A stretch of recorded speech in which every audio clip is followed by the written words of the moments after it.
as we are now joined by head coach Marsha Harper. And Marsha, unfortunate scoreline today, but you have to be proud of some of the things that your AU side did today. I thought the pressing was especially exceptional. Yeah, I think that's something that we always want to be mindful of.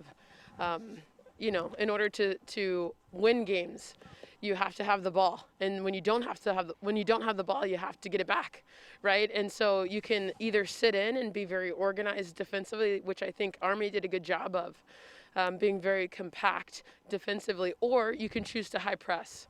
And the press is effective when everyone is doing it, and that's something that we're going to continue to work on.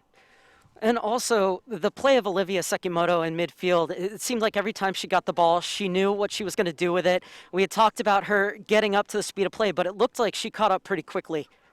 Yeah, she's got a really high soccer IQ and is quite technical.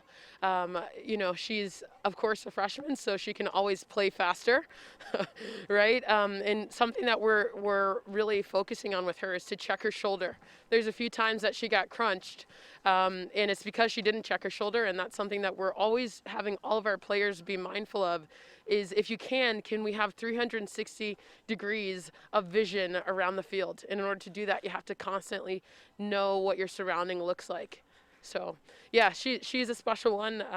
We're happy to have her, certainly. And there was also some really good periods of combination play that opened up some dangerous chances, especially in the second half. What were the adjustments that you made at halftime? Because you guys looked very menacing, especially in the open 15 minutes of the second frame.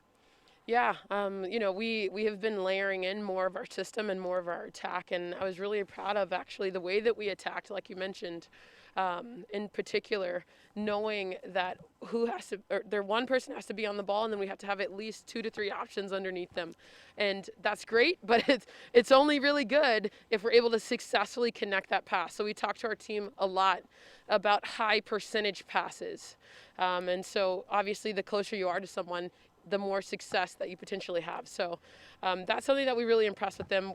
We're continuing to layer in our offense. So I'm really proud actually of the sequences that you mentioned that we're able to connect and combine to get into the final third. And now we're looking on, basically polishing off those opportunities when we are in the final third.